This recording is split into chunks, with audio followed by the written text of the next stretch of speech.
मैं अभी इजराइल गया था, तो रात को इजराइल के प्रधानमंत्री जी के घर में खाना खाने गया था। हम दो ही लोग थे, ऐसे ही।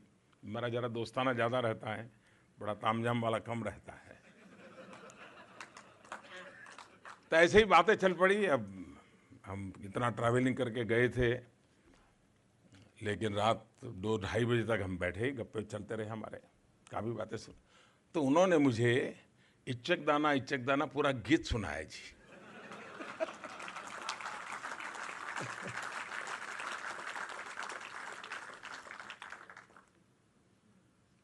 अब इजराइल के प्रधानमंत्री हमारी भाषा नहीं जानते, उसका अर्थ क्या होता है मालूम नहीं है। मुझे भी इच्चक दाना का अर्थ मालूम नहीं है। और यही तो फिल्म इंडस्ट्री की ताकत है जी। और मुझे याद है कि जब कुछ समय पहले मैं दक्षिण कोरिया गया था, साउथ कोरिया, तो वहाँ राष्ट्रपति जी ने भोजन दिया था। तो भोजन के समय बच्चों का परफॉर्मेंस का एक कार्यक्रम रखा था। तो स्कूल के बच्चे हाथी मेरे साथी उसका गाना गाया और एक्शन के साथ गाया। तो बाद में मैंने बच्चों को मिला, मैंने कहा ये आपको मालूम है क्या गा रहे थे आप? कुछ बच्चे बता पाए हाथी का मतलब क्या होता है, बाकी मालूम नहीं था।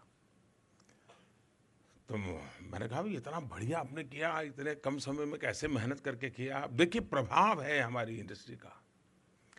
फिर मेरा भी मन कर गया, तो मैंने आकर के उस गीत को कोरियन लैंग्वेज में डबिंग करवाया और मैंने उसको वापस भेजा स्कूल के बच्चों को। देखिए ये ताकत है आपकी। और इसी तरह फिल्मों के साथ साथ इन दिनों हमारी टीवी सीरियल्स ने भी अपनी एक विशेष पहचान बनाई है। सांस भी कभी बहुत ही हमको लगता होगा कि हिंदुस्तान में चलती होगी, ऐसा नहीं जी। मैं दुनिया के जिन देशों में गया हूं, और खास करके मैंने अफगानिस्तान में देखा, शायद ही कोई परिवार ऐसा होगा कि जो इस सीरियल को नहीं देखता हो। यानी हमारे आसपास के देश के लोगों को भारत के सामान्य जीवन को देखने की एक रुचि नजर आती है और उसकी चर्चा करते, खुल करके करते। मैं एक बार वियतनाम के प्रधानमंत्री से के साथ बैठा था, तो ऐसे ही मैंने कहा था सबको परिवार के साथ बुलाया, आप अकेले क्यों आए? अब वो पूरी तरह कम्युनिस्ट हैं, देश कम्युनिस्ट, नेता भी कम्युनिस्ट। और कम्युनिस्टों को तो जानते हो, यहाँ कुछ लोग होंगे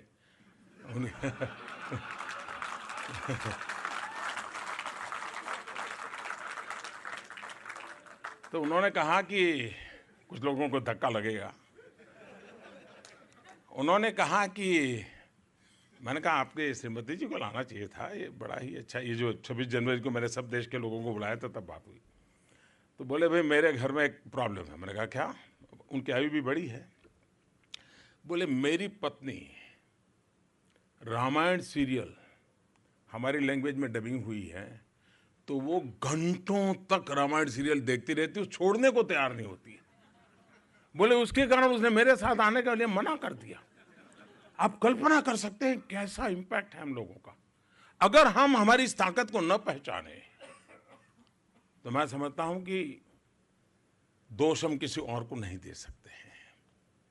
साथियों, सिनेमा की एक मुख्य ताकत, साइलेंट पावर, ये भी है कि वो लोगों को बिना बताए, बिना ये जताए कि हम आपको ये सिखा रहे हैं, बता रहे हैं, एक नया विचार, एक नया थॉट जगाने में वो अपने आप कैटलिक एजेंट का रोल कर देता है।